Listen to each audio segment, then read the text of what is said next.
All right, welcome to another episode of the Ridiculously Lame Wrestling Show. I am Robert Lentini, and we're going to be going over the December 30th episode of Raw at the Toyota Center in Houston, Texas.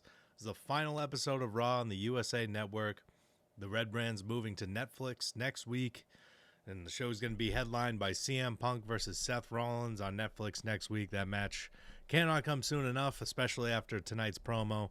But we'll get to that at the end of the show. We're going to go over this episode of Raw segment by segment, starting with the New Day kicking off the show. It was advertised that Jey Uso would be opening tonight's Raw, but the New Day spoiled the party and showed up to a chorus of boos. They could not get a word out.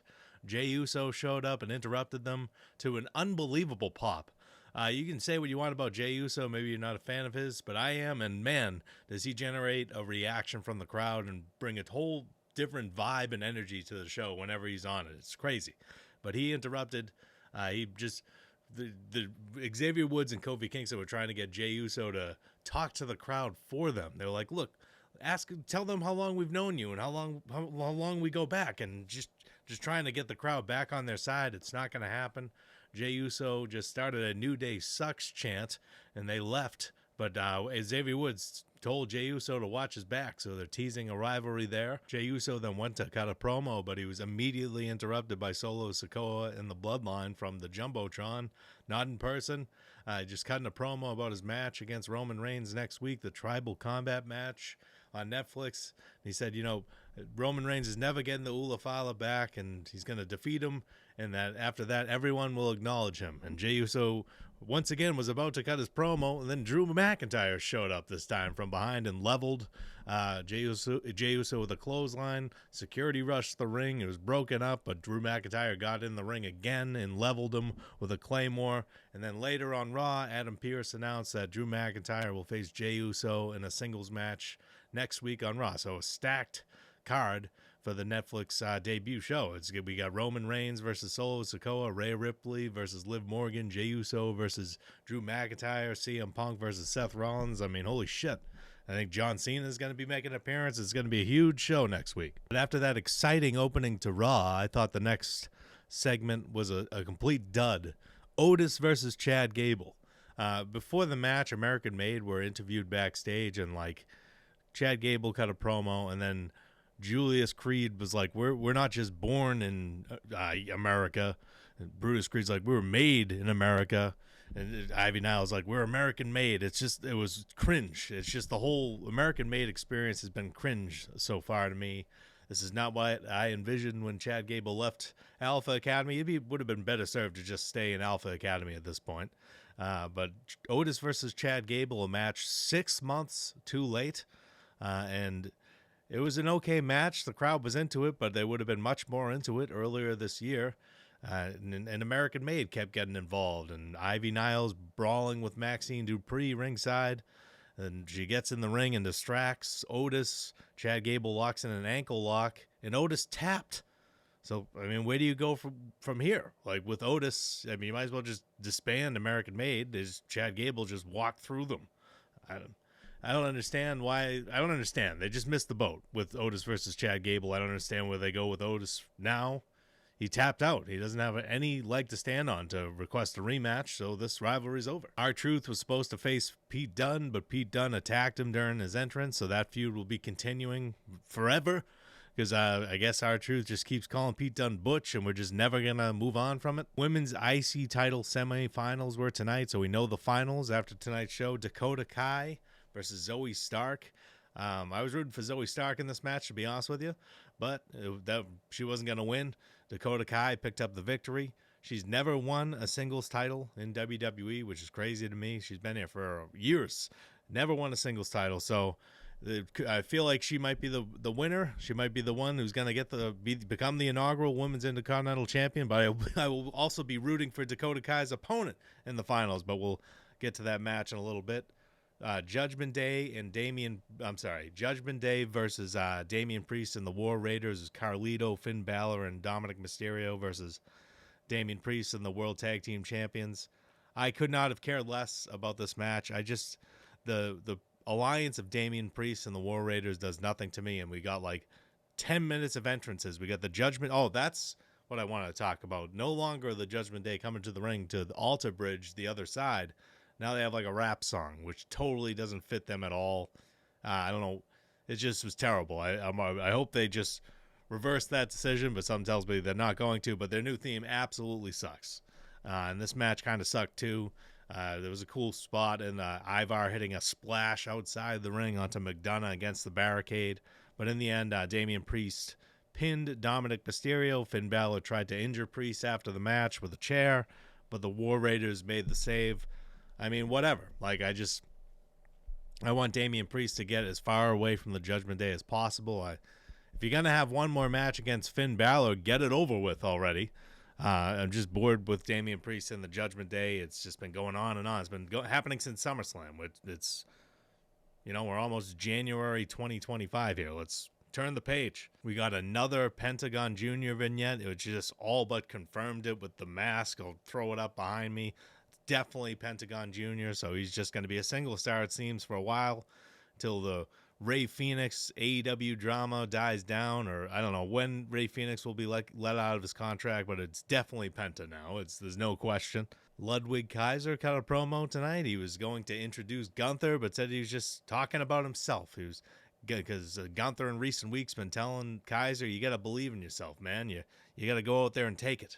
You can, and Kaiser's trying to do that. He can't defeat Braun Breaker to capture the IC title. He's failed on multiple occasions in a triple threat match with Sheamus and Braun Breaker at Survivor Series, and then again in a singles match earlier this month or late last month on Raw. So he calls out Braun Breaker, but Sheamus made his return and beat the shit out of Kaiser. Celtic Warrior hasn't been seen since Survivor Series. I think he had a rib injury, so good to see him back. I want to see Sheamus win the IC title, not anytime soon. I want Breaker to have a lengthy title reign, but Sheamus has never won that title. It's the only title he's never won. I would love to see him get a reign next year in 2025.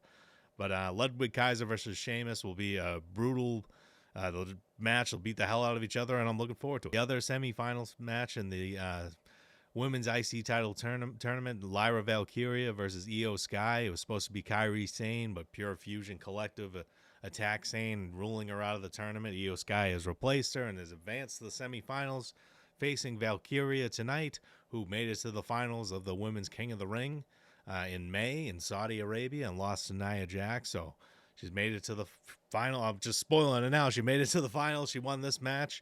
She's going to make it to the finals of the Women's IC title tournament. And I feel like she's going to be the underdog against Dakota Kai. I think a lot of people will be rooting for Dakota Kai. But this was the match of the night easily. Io Sky had, moonsault outside the ring. It was just a really excellent match. Io Sky is just incredible in the ring. Her missile drop kick is like bar none. It's incredible. But in the end, it was Lyra Valkyria who got the win in like a roll up. She escaped a roll up and then bridged into a cover. It was really cool looking, and she picked up the win to advance to the finals and be facing Dakota Kai. And she was shown in the crowd all throughout the match. Like, it had like a whole section to herself. And then she was sad after Io Sky won. I'm still like curious if I thought maybe Dakota Kai might have been the one who attacked Kairi Sane, because there were a bunch of people in that scene, and it was never really confirmed that it was Pure Fusion Collective, but Adam Pearce basically said it was, I guess. So I was hoping for some kind of storyline out of that, but I guess it was just a way to get Kairi Sane out of the tournament for Io Sky. Maybe there was an injury there. Then we get to the promo. The promo everybody has been waiting for, CM Punk and Seth Rollins. Seth Rollins came to the ring first. He said, it's the final episode of Raw on the USA Network, and they wanted to go out with a bang. Rollins said that after next week, he'll be on Raw every week, having matches, because that's what he does. But if CM Punk doesn't win, if things don't go his way next week when they face on the Raw debut on Netflix, he's going to cry about it. He's going to whine about it.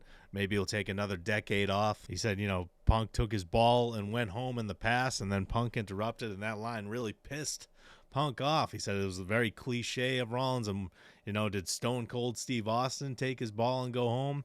Austin famously, back in the day, didn't want to do a job to Brock Lesnar with no build on like an episode of SmackDown. He has since said in podcasts that he regretted the way he handled it, but he, kind of still stands behind the decision, basically, because, there was no build for him to lose to Brock Lesnar. He would have done the job. There was no build for it. That was his reasoning for walking out of the company back in the day.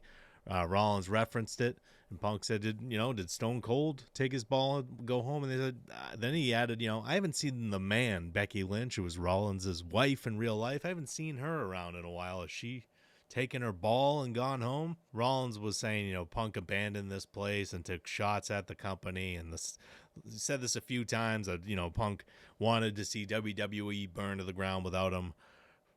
Punk said, I did what I had to do. I had to leave. He has no regrets. And, I think Rollins just feels like Punk abandoned him. He doesn't really care about how the fans feel. Punk said that he wondered how Rollins' neck and knee were doing. He was going to make a boatload of cash next week, making Rollins the victim he so desperately wanted to be. I love that line. This line got a huge pop. Rollins said that Becky Lynch is home raising a child, something that Punk would know nothing about. Yeah, some people just don't want kids, but that line got a huge reaction from the crowd. Rollins noted that Punk took a huge chunk of change to go to the competition, an AEW reference, and said, how'd that work out for you? And that also got a huge reaction.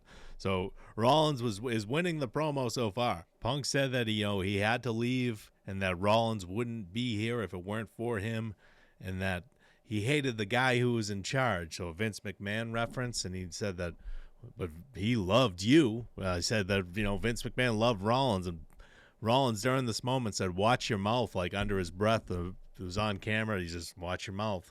So it was a cool moment there. Punk added that Rollins, all he did was shoot arrows in his back, and that Rollins showed his true colors after he left by turning his back on the Shield and betraying Roman Reigns. And then he returned because for 7 years they kept chanting his name. And he said, mostly during your TV time, Seth Rollins, and claimed he should be dead, but he's not. And that makes the arrow throwers mad. Really going in on this arrow throwing reference here, this arrow metaphor. He's going to walk into Netflix with a fistful of arrows, and he's going to jam them down Rollins' corporate throat next week on Netflix. Rollins said that, once upon a time, Punk was a pioneer, but what he's become now is a cancer. He's called Punk a cancer several times, but never to his face. He pointed that out tonight. I've never said this to your face, but you're a cancer. He's a cancer to the locker room, to Rollins' brain, and cancer doesn't cure itself. It has to be cut out. And the only way to do it is defeat him next week. And he's going to bring his heart full of rage, eyes full of fire, and burn Punk to the ground next week on Netflix. So very passionate promo by Seth Rollins. I thought he had the better night on the microphone than CM Punk. CM Punk still had a solid promo, but Rollins had the more memorable lines. The line about not being a dad, and then, his AEW reference, I thought kind of killed the, stole the show, stole the promo. But I'm looking forward to Punk versus Rollins next week. I don't know. I don't know who's going to win. I'm expecting this to be a multi-match rivalry, but maybe it's just a 30-minute match next week and that's it. But I have no idea who's going to win, which is great storytelling. Could be Punk could afford a loss at any moment.